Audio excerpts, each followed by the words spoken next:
Altiweb Radio. Web radio numéro 1. Numéro 1. Sur fond romain.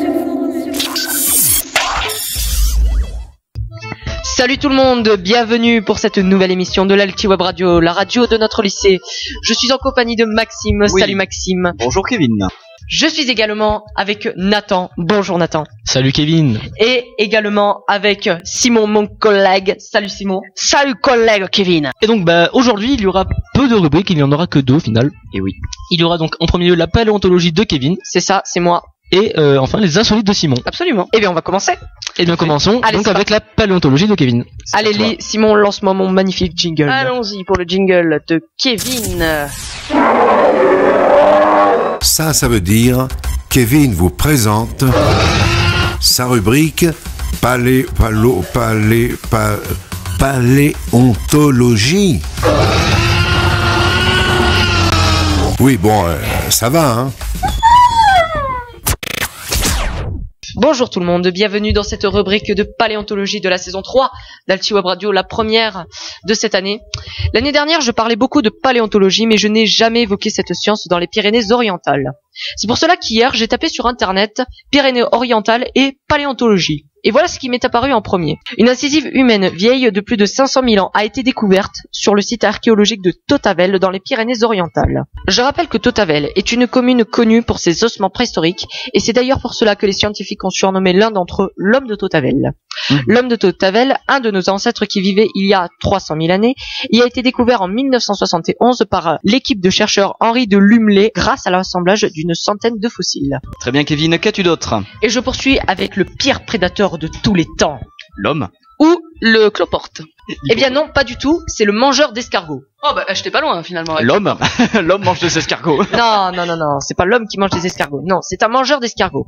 Un mammifère préhistorique, surnommé le Maledoctes mirabilis. Désolé, le nom est compliqué. Ah, tes souhaits Kevin. Était un marsupial vivant il y a 15 millions d'années.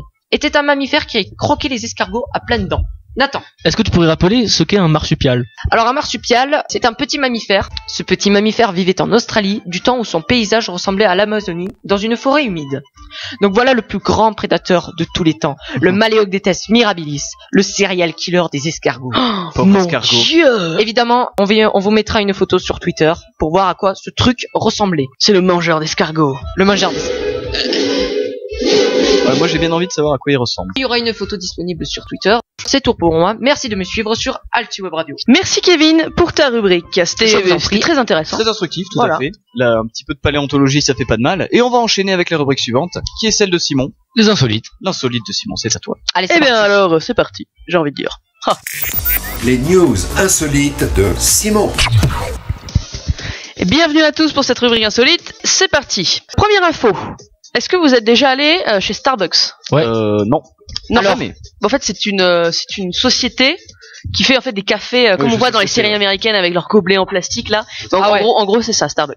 D'accord. Si vous aviez déjà été, en fait, quand ils préparent vos boissons, ils vous demandent votre nom, comme ça ils l'écrivent sur le gobelet. Sauf qu'en fait, quand ils écrivent le nom, ils font toujours des fautes. Ah d'accord. Ça dépend, personnellement ils ont jamais fait de faute parce que c'est pas très compliqué non plus. Ah bah moi je peux vous le dire qu'ils ont fait sacrément de fautes. Ils ont écrit une fois Simone ou Slimane. Donc une fois j'y suis allé et moi je m'appelle Simon et ils ont écrit Slimane. Je vous jure c'est une histoire vraie, c'est vraiment Slimane. arrivé. On va t'appeler comme ça maintenant. Et moi j'y suis allé une fois et on m'a appelé Patrick. Voilà. Kevin, Patrick. Bon, Kevin, Patrick, la ressemblance est frappante. Et donc en fait le truc c'est que ils entendent très bien nos prénoms. Sauf qu'en fait ils font des fautes mais c'est exprès. Ouais, je l'ai vu. Comme ça, en fait, on va poster la photo. Bah, souvent, les gens vont photographier leur gobelet avec marqué leur nom et vont poster sur Twitter Starbucks. Ils écrivent mal nos prénoms, quoi, ou sur Facebook, j'en sais rien. Et en fait, ils font ça exprès parce que comme ça leur fait de la pub gratuite. Ah bah oui, c'est intelligent, oui. N'est-ce pas, Maxence? Maxence, c'est bon. Kevin, je trouve ça un petit peu stupide parce qu'on te dit ouais ils se sont gourés dans les noms et tout ça. Bah c'est nul quoi pour faire de la pub. Ouais mais on parle d'eux.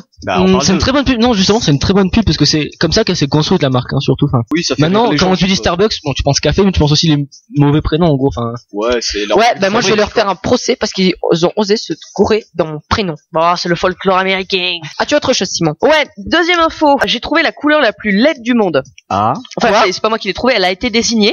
Et en fait c'est la couleur c'est la Pantone, bah c'est un nom bizarre hein. Pantone 448C.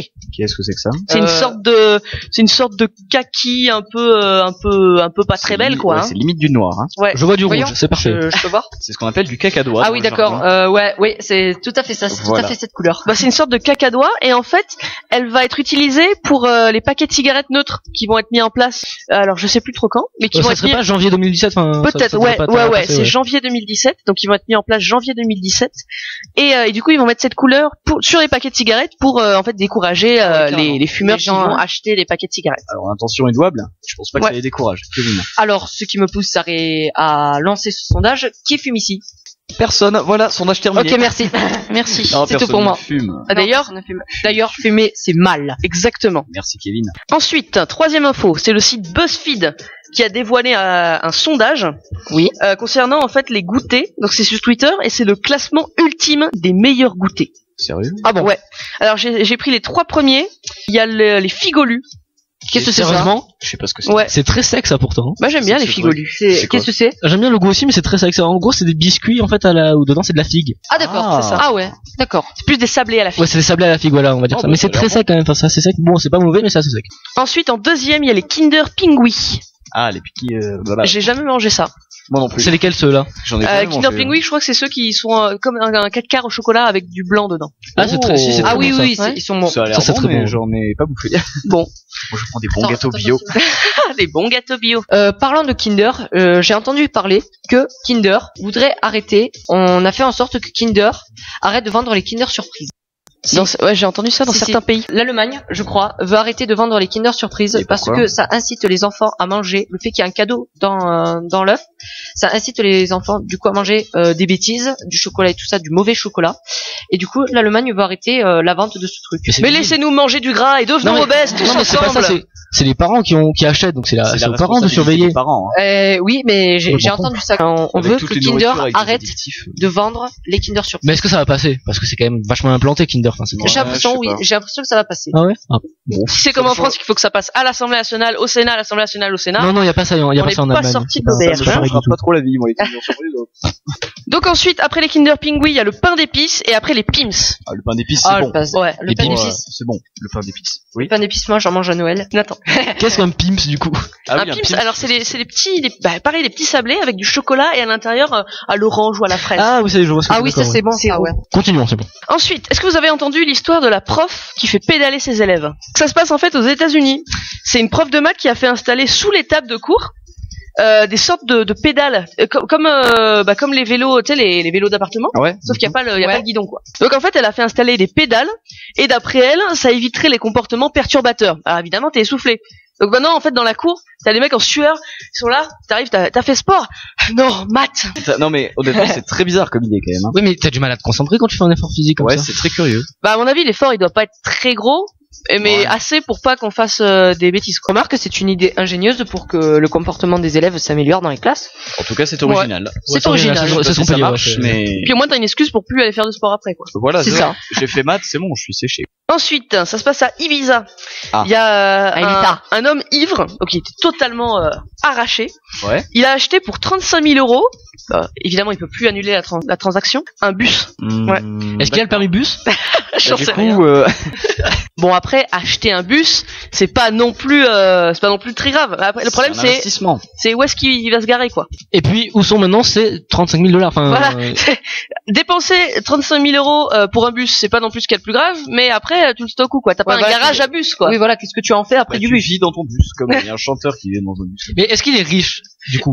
Je crois pas. Ah mince. Il s'est juste ruiné. Oui, mais maintenant, il a un bus. Voilà. Sa vie est faut voir les points positifs, un peu. Bon alors, aujourd'hui, on est content, on est heureux. Oui. Vous savez tous que depuis 1970, le panda qui a été en voie de disparition. Ouais. Il y avait à peu près 1600 individus sur Terre. Mais aujourd'hui, il a été déclassé des espèces en voie de disparition. Il y a maintenant plus de 2300 pandas dans le monde. Il est plus en voie de disparition. Et du coup, c'est vrai? On est content. Ah bah c'est bien. Donc ça veut dire que pour ne plus être en voie de disparition, il faut plus de 2000 spécimens sur Terre. Je pense qu'il y a un certain seuil. Ouais, il y a un seuil de. Il y a un seuil de, par exemple, si c'est les fourmis, je pense que 2800, c'est pas grand chose. Oui, Mais effectivement. si c'est les gros animaux comme les pandas, à mon avis, il doit y avoir peut-être 2000. À partir de 2000, il est considéré comme plus en voie de Du coup, disparition. il est plus en voie de disparition. Bah c'est cool. Ah bah ouais. Bah c'est bon, on va On est pouvoir en content tuer pour les- plus. On va les chasser, les bouffer. Allez, une autre étude. Une petite La dernière. Une petite dernière. s'il vous Allez, une petite dernière. Pour 24% des gens, c'est le bruit le plus insupportable que puisse faire une personne. D'après vous, quel est ce bruit? Nathan. Roté. Pas ça, c'est pas C'est pas ça. désagréable ça. Non, je dirais On adore. grincer des dents. Je sais Non, c'est un rapport avec la bouche. pas. Ah ah. Un bruit de succión. Kevin. Avec les dents. Non, c'est pas ça. Maxime. Je sais pas, un bruit avec la langue. Presque ça. Bon, je vais vous le dire. Manger. non, c'est pas ça. Est-ce que ça serait pas le bruit de manger? C'est le bruit que quelqu'un fait quand il mange avec la bouche ouverte. Ah, je déteste ça. Ah. Je déteste ça. Moi, chewing-gum. Mâcher un chewing-gum à bouche ouverte, c'est aussi un Ouais, peu régal à c'est entendre. aussi insupportable. C'est vrai que c'est assez désagréable. Alors, par contre, qui fait ce genre d'études? Je veux savoir. Des gens qui ont de l'argent à perdre, apparemment. Ouais, c'est ça, qui ont rien à faire de leur vie. Et bien voilà, c'est déjà la fin de cette rubrique insolite un peu chargée. On se retrouve évidemment la semaine prochaine avec de nouvelles infos. À la semaine prochaine tout le monde. À la Salut. semaine prochaine, Simon. Très bien, bah merci à tous d'avoir suivi cette émission et on se donne rendez-vous la semaine prochaine pour une nouvelle édition d'Altiweb Radio. Salut. Salut tout le monde. Salut. Salut. Retrouvez toute l'équipe d'Altiweb Radio sur le site du lycée de Formeux. Et restez connectés avec nous sur Twitter @Altiweb Radio et par mail sur radioweb2020@gmail.com.